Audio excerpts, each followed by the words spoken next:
Forest City, zon kewangan khas.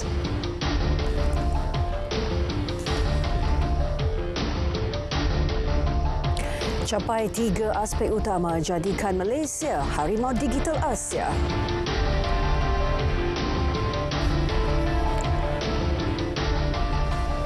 Assalamualaikum, salam Malaysia Madani. Zon kewangan khas bakal diwujudkan di Forest City, Iskandar Puteri, Johor sebagai usaha membawa masuk pelaburan asing berimpak tinggi. Perdana Menteri berkata zon berkenaan diwujudkan berikutan keistimewaan Johor yang berjiran dengan Singapura selain memiliki infrastruktur lengkap di Forest City. Susulan itu, semua agensi disaran memastikan zon kewangan khas itu dilaksanakan dalam tempoh terdekat.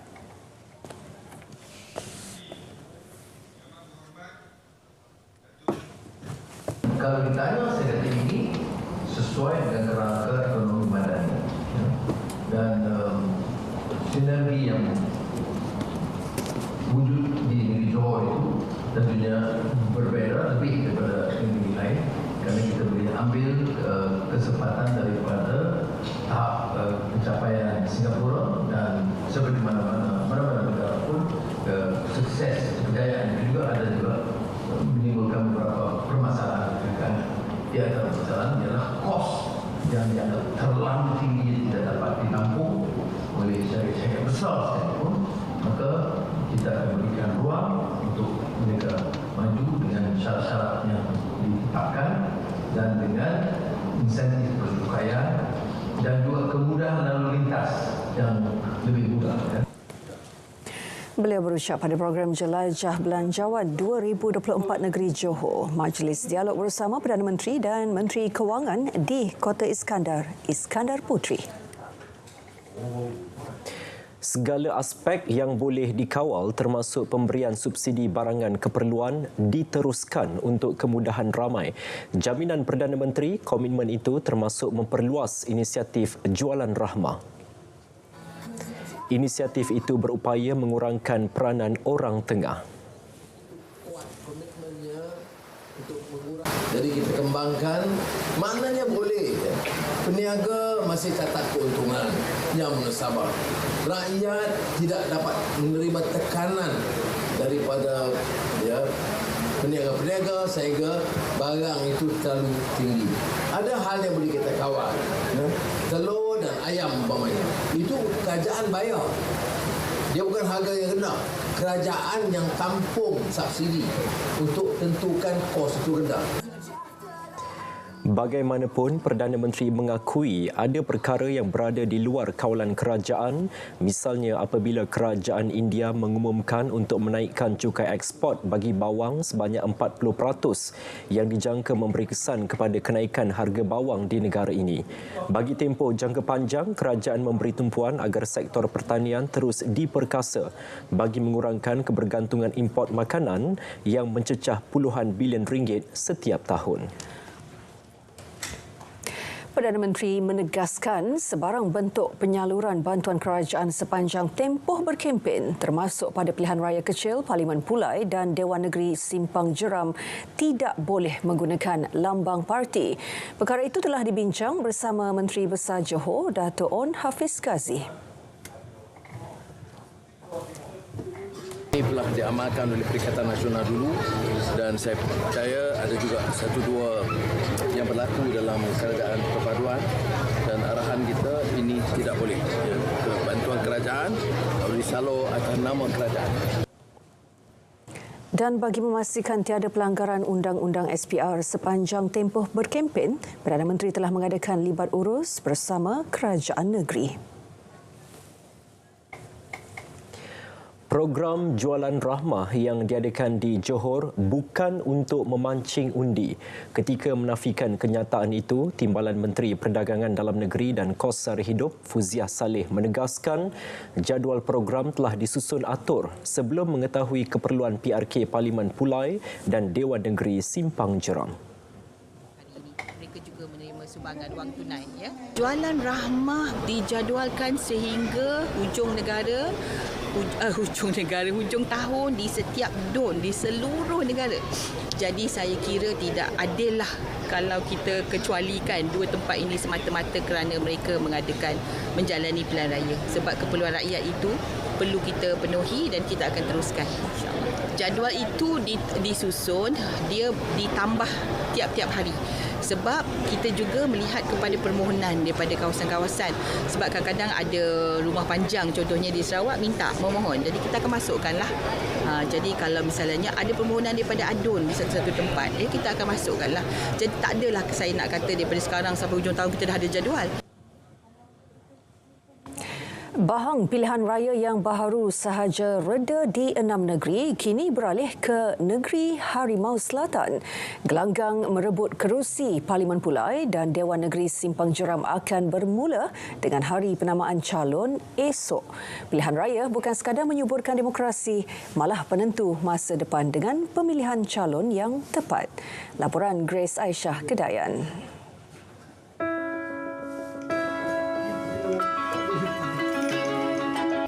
Berdasarkan keputusan PRU DUN ke-15 lalu, saingan di PRK DUN Simpang Jeram dijangka menarik, khususnya melibatkan saingan antara Pakatan Harapan dan Perikatan Nasional. Penganalisis politik dari Akademi Penyelidikan Strategik Nusantara, Dr. Azmi Hassan berkata, calon yang bertanding perlu memenuhi kriteria yang dimahukan rakyat. Kerana pengundi sekarang dah bijak.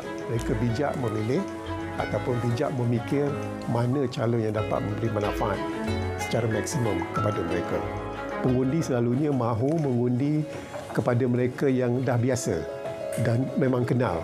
Kerana masalah yang kecil pun, katakan longkang tersumbat pun, mereka akan dikatakan berhubung dengan wakil rakyat mereka. Jadi sebab itu penting calon tersebut boleh memberi khidmat, tapi yang paling penting adalah orang ramai. Dr. Azmi turut berpendapat meski penghargaan perlu diberi kepada Allahyarham Datuk Seri Salahuddin, tidak rasional jika hak parti lain dinafikan. Tegas beliau, pertandingan perlu dilaksana selaras prinsip demokrasi. Tapi sebaik-baik penghargaan adalah biar ada pertandingan. Jadi ini menunjukkan bahawa dari segi demokrasinya, bahawa pengundi di kawasan tersebut menghargai. Jadi bagi saya, kalau tak ada pertandingan, kalau menang tanpa bertanding, katakanlah kita tak tahu di mana sokongan pengundi Simpang Jeram itu. PRK Johor bagi DUN Simpang Jeram diadakan susulan kematian penjandangnya Allahyarham Datuk Seri Salahuddin pada 23 Julai lalu. Datuk Seri Salahuddin menang selama 2 penggal pada 2018 dan 2022. Pada PRU ke-15 lalu, Allahyarham mengalahkan calon Perikatan Nasional Zarul Saleh, calon Barisan Nasional Datuk Lokman Mat Don dan calon Pejuang Mahaizal Mahmur dengan majoriti 8,749. 40,379 pengundi Dewan Negeri Simpang Jeram bakal memilih siapakah wakil rakyat yang mempunyai kredibiliti, mampu membawa perubahan bukan sekadar di peringkat negeri, malah memberi impak besar di peringkat nasional seperti perjuangan Allahyarham Datuk Seri Salahuddin Ayub. Semuanya di tangan pengundi Dewan Negeri Simpang Jeram pada 9 September ini. Grace Aisyah Kedayan, Berita RTM.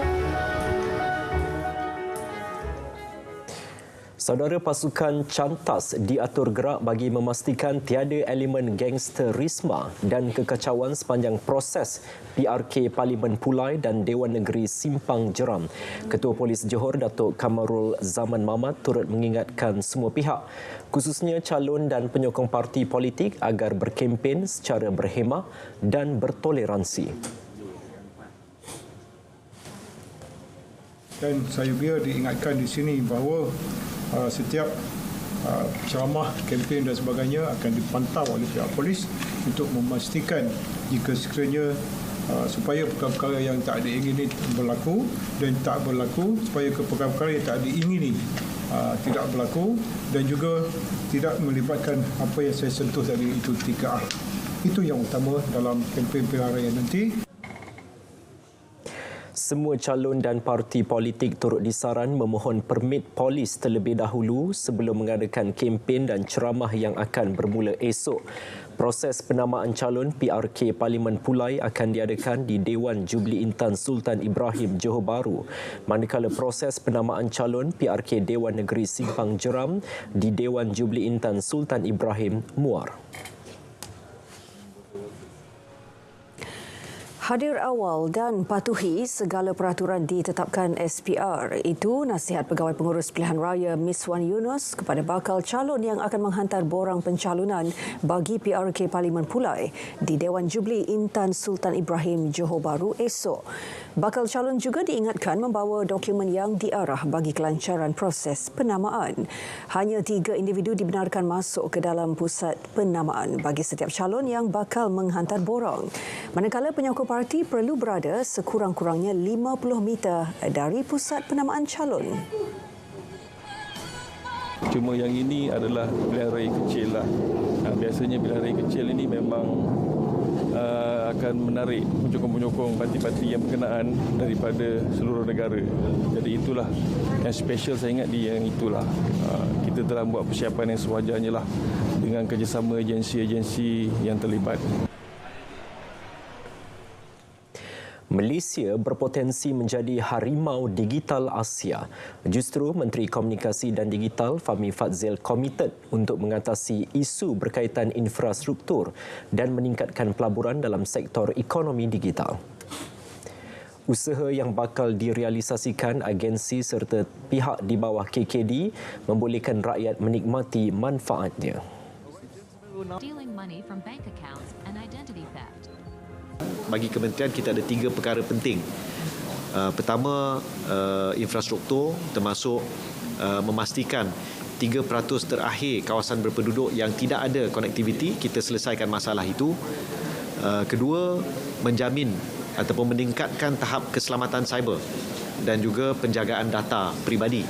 Ketiga, meningkatkan jumlah pelaburan dan mengembangkan ekonomi digital. Beliau terdahulu melancarkan kempen #JagaDataKita di Ibu Negara.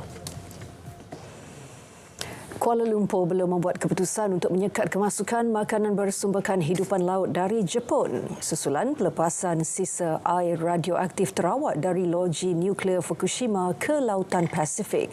Perkara itu dimaklumkan Menteri Pertanian dan Keterjaminan Makanan.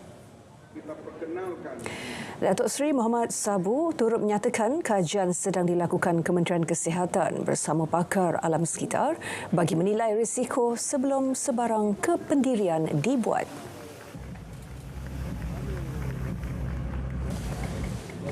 Pihak Jepun mengatakan ianya telah denuclearize. Walau bagaimanapun pihak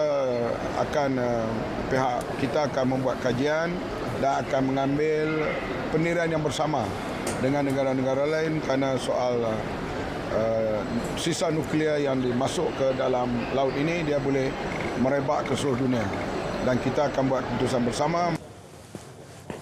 Media melaporkan beberapa negara antaranya China dan Hong Kong mengambil keputusan untuk menyekat kemasukan makanan laut dari Jepun susulan pelepasan air radioaktif terawat. Adakah anda mempunyai cadangan dan pandangan mengenai Belanjawan 2024? Kongsikan bersama kami di belanjawan.mof.gov.my. Jom kita bergerak ke arah Malaysia yang lebih baik. 76 minit tanpa henti. 76 minutes non-stop.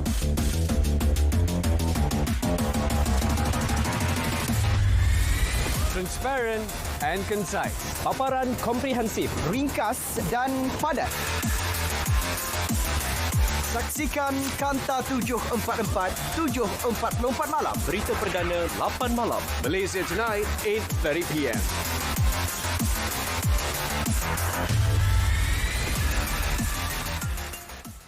Bertemu kembali.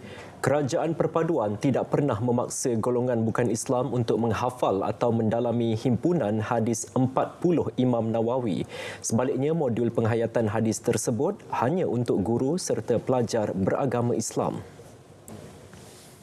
Kata Perdana Menteri, inisiatif menerbitkan semula koleksi hadis berkenaan adalah usaha untuk memupuk kefahaman agama dalam kalangan umat Islam sendiri, terutamanya golongan anak muda.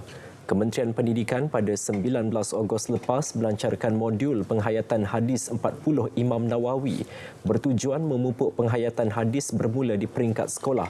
Perdana Menteri turut mengharapkan penganut agama lain tidak meremeh usaha untuk meningkatkan keyakinan umat Islam kepada agama. Sementara itu, menerusi kenyataan Kementerian Pendidikan, program rintis modul penghayatan hadis 40 Imam Nawawi akan dilaksana di seluruh negara tahun depan.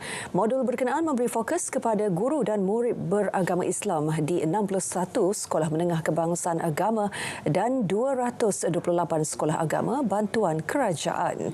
Pelaksanaan modul penghayatan hadis 40 Imam Nawawi itu disasar kepada guru dan murid beragama Islam sahaja. Kementerian sentiasa berusaha menerapkan nilai-nilai murni merangkumi elemen perpaduan, silang budaya, kepelbagaian agama dan saling menghormati antara kaum.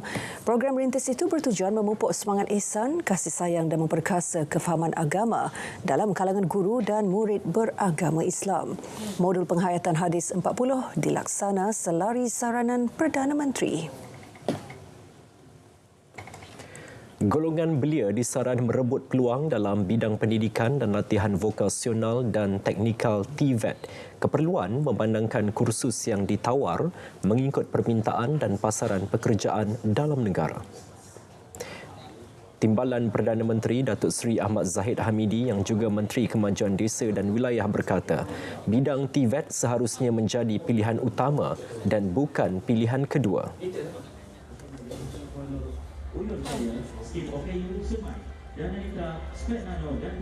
Di samping itu, setelah atau ketika mereka bekerja, kursus-kursus untuk diploma dan ijazah sarjana muda terus ditawarkan pada mereka. Dan ini akan memberikan peluang bukan hanya mereka mendapat kemahiran di dalam on-job training yang bergaji penuh. Kini terdapat 1,344 institusi TVET awam dan swasta. Daripada jumlah itu, 78 institusi TVET di Johor dengan lebih daripada 415 kursus ditawarkan.